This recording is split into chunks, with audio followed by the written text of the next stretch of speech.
Today I'm going to share with you how I make my own watercolor pans using paint from the tubes, straight from the tubes, and then also I'll show you how I mix my own colors in a pretty big quantity and then make pans from that as well. So I'll show you a couple of them just straight from the tube so you can see how to actually fill them to begin with. And so these are 15 milliliter tubes that I'm using here, except this little guy is a 5. And you just kind of want to start squeezing from as close to the bottom as you can, and not too hard or it'll just come right out of there and make a righteous mess.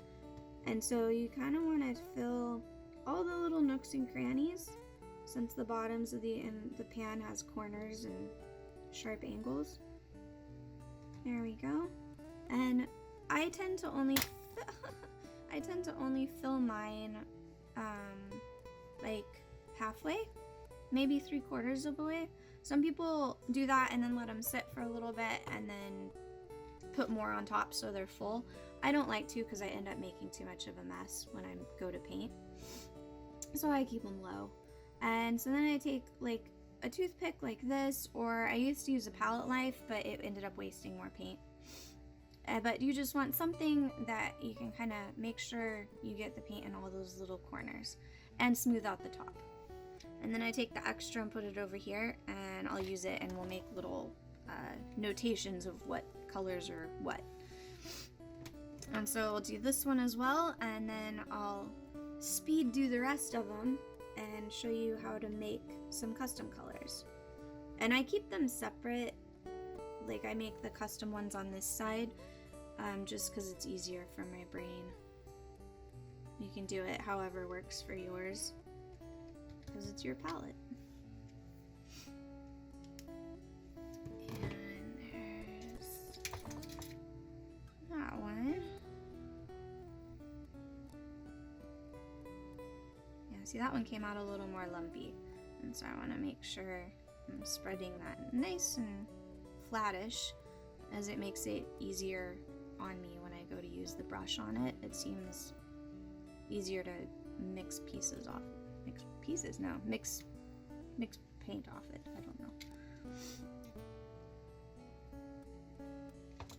Alrighty, and then so I'll show you this part here. And so I kept these little nubbins of paint in order of how I had them.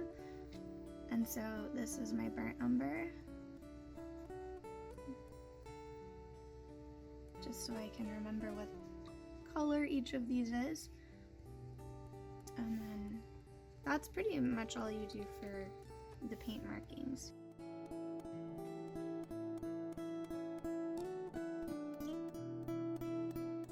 Side note here, this is why you generally do this part as you go, because otherwise you forget and mess things up.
Okay, so that's all the ones that come straight out of the tube.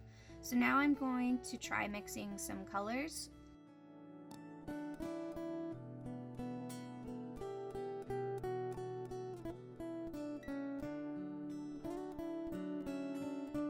I'm mixing a purple, and I picked a really bright blue. This is Peacock Blue by Holbein and a Quinacridone Red by Holbein. And I thought that since they're both so vibrant, they might make a really pretty purple together. And so I'm kind of testing out the colors. Get some clean water here. Testing out the colors on this part. Oh yeah, look at that. See? Like, gorgeous. And so that will work. And so what I want to do as far as filling a pan goes is I want to put quite a bit more in there. Probably more like that, right? Because we're making that whole pan. And then I'm gonna add like less blue because the blue was pretty potent. So we'll start with just that and we'll see how close it gets to my little test sample there. But this is a nice way, I mean, it takes a little bit of time to do at the beginning like this, but then once you have it, you have all your convenience colors and you've only had to buy however many tubes, you know, this is. And you don't have to buy all your purples and greens and browns. You know, you can mix a lot of those yourself and have them ready to go for you, so you don't have to mix them every time. So it's really nice. Let's see, that might be close. Let's find out. Maybe not quite yet. Okay, so yeah, actually I like that better. So this is the part where it gets a little messy. What I usually do here, this is a lot easier if you take the pan out, but to be honest, I couldn't figure out how to get them out of there. So I'm going to get my palette knife and I'm gonna scoop. And I'm going to do this. And like I said, this can get a bit messy. I feel like I waste a little bit of paint this way, but haven't really found a better way to do it. If you have a suggestion, definitely tell us in the comments.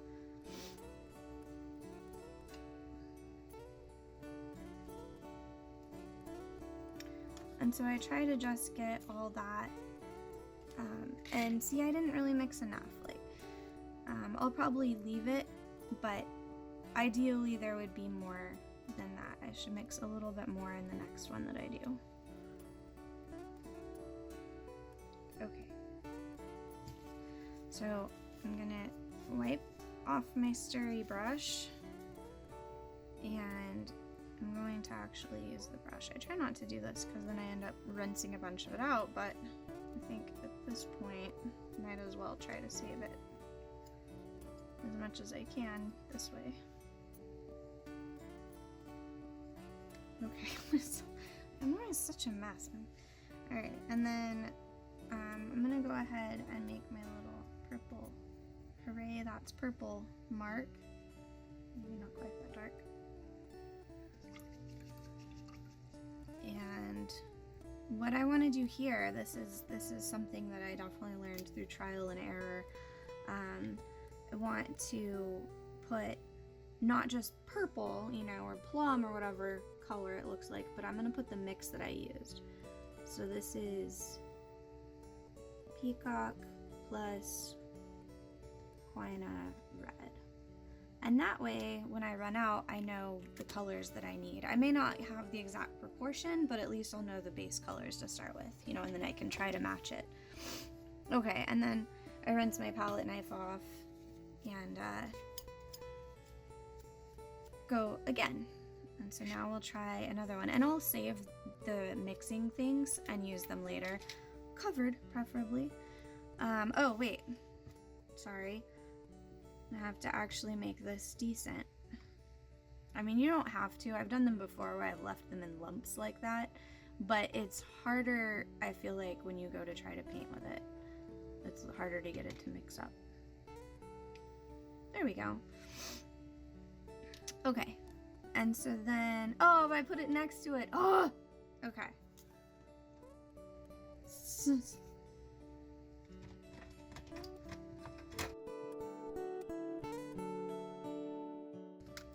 Ah, I got got it. Okay. Then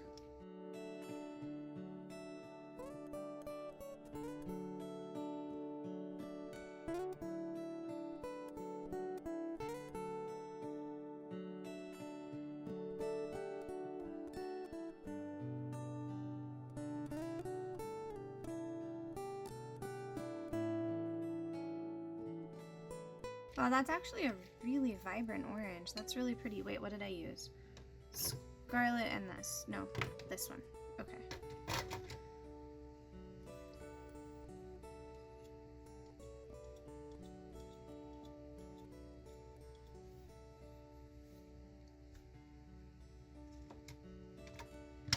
Ah! Got this figured out now. Alright. And then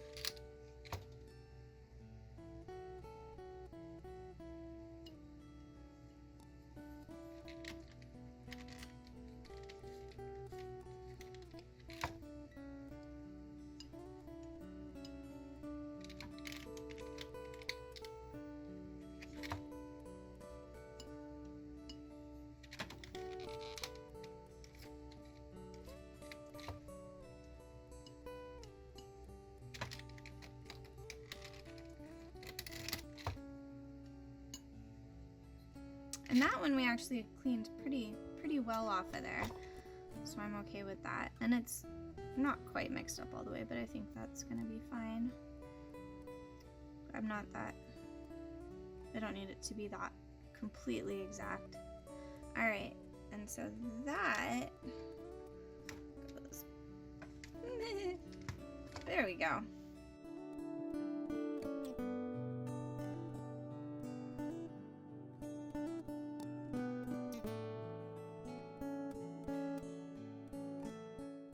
Marine blue with lemon yellow, because those are both really cool and I think they will look really nice. Make a really nice green.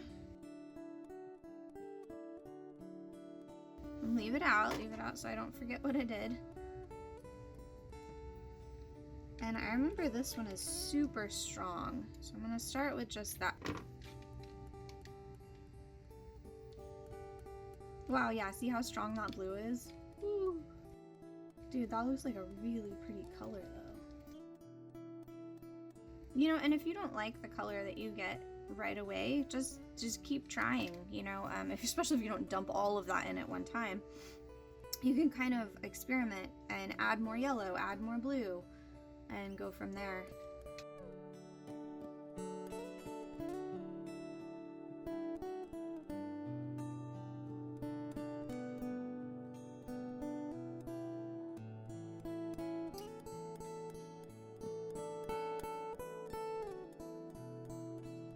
Oh, wait. Forgot to take the thing out. You know what? Actually, I'm going to do this one because I will make another orange at some point. It's kind of like playing with frosting. Just really expensive frosting that you don't want to waste.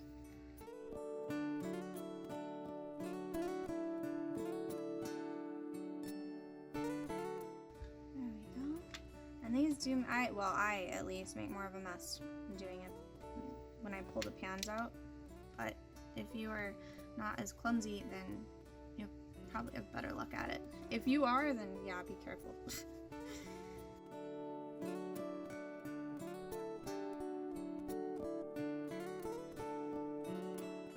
Marine blue and I don't even know how you say that,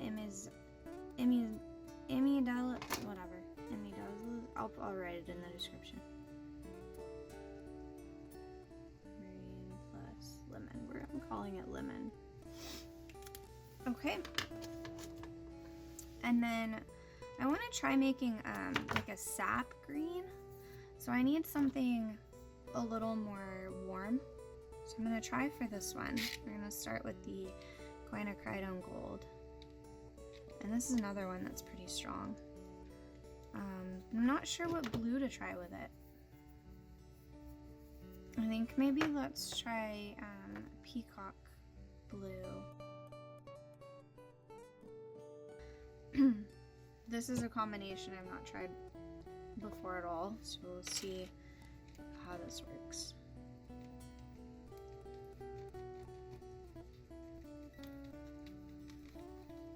It looks like it's making an olive green, which is also a good color to have.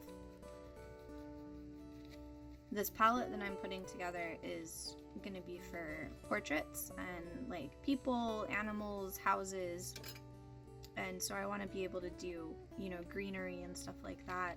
So I wanted a bunch of different greens in here just to make it easier on myself to not have to mix them every time, or at least give myself a base to start from. That's really pretty. I don't know if you guys can see that at that angle.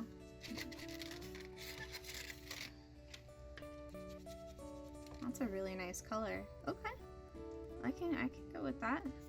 Just not leave it out, leave it out, leave it out, and it was that one. Okay. And so I don't want to waste any of that lovely color. And I forgot to take my pan out again. There we go.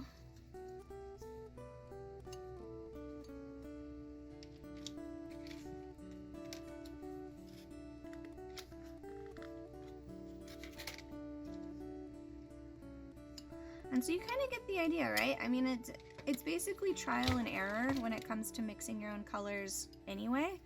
And so with this, you're just mixing really large quantities. And so you can start with small quantities to try to figure out if that color is going to work or not. And then just add more from there. And that's pretty much all there is to it. You just have to be prepared to maybe have more workspace than I've given myself here. And try to make less of a mess of everything. But other than that, it works pretty well, I think. Yeah, I really like this color. That's so pretty. I'm partial to green anyway, but that's a really pretty green. Okay, and then stick that guy back in there. Put his color on, and we'll finish this up because I think it looks good for now. Of course, I will do more later, but there we go. And that is, what is that? Quinacridone gold. So quina gold plus peacock. There we go. Yeah, that's it. So now it sits for a couple of days, a few days, and if you'd like, you can put more paint on top. If not, they're ready to go.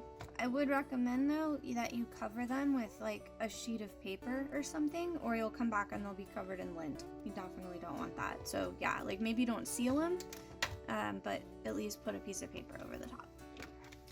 And I hope it was helpful.